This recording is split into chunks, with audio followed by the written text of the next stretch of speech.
కొమరం భీం జిల్లాలోని గురుకుల పాఠశాలల్లో మధ్యాహ్న భోజనం వికటించి విద్యార్థి మృతి చెందడం పట్ల వ్యతిరేకంగా వామపక్ష విద్యార్థి సంఘాల ఆధ్వర్యంలో రాష్ట్ర వ్యాప్త ప్రభుత్వ పాఠశాలల బంద్కు పిలుపునిచ్చారు.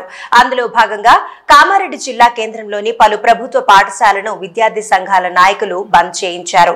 ఈ సందర్భంగా విద్యార్థి సంఘాల నాయకులు మాట్లాడుతూ రేవంత్ రెడ్డి ప్రభుత్వం ఏర్పడి 10 నెలలు పూర్తవుతున్నా ఇప్పటి వరకు విద్యాశాఖ మంత్రిని నియమించడం లేదని అన్నారు.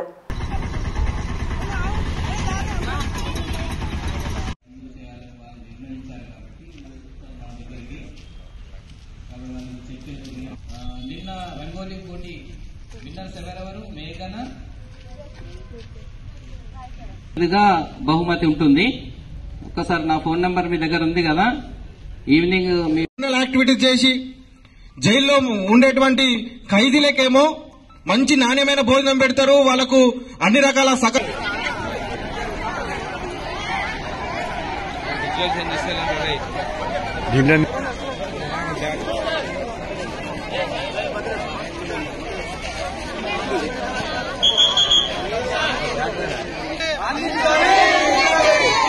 ప్రభుత్వ పాఠశాలలో నాణ్యమైన భోజనాన్ని వెంటనే ప్రభుత్వ పాఠశాలలో నాణ్యమైన భోజనాన్ని వెంటనే సమస్యలు వెంటనే పరిష్కరించాలి. ప్రభుత్వ పాఠశాలల సమస్యలు వెంటనే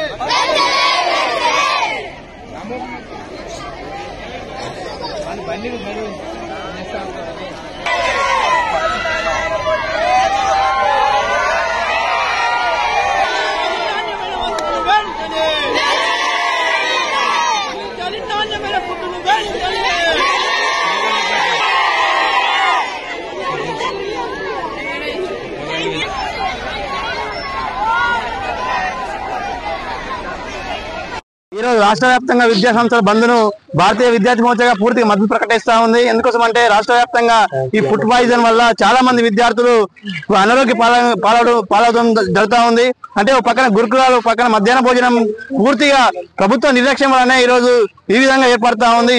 వెంటనే విద్యాశాఖ మంత్రి ఏర్పాటు చేసి ఈ ప్రభుత్వ స్కూళ్ళు కానీ గురుకులాలు కానీ పూర్తిగా రెసిడెన్షియల్ స్కూళ్ళు కానీ పర్యవేక్షణ చేయాలని మేము డిమాండ్ చేస్తా ఉన్నాం. లేకపోతే ప్రభుత్వానికి గుణపాఠం చెప్తామని సందర్భంగా విద్యా సంఘాలుగా మేము డిమాండ్ చేస్తా ఉన్నాం.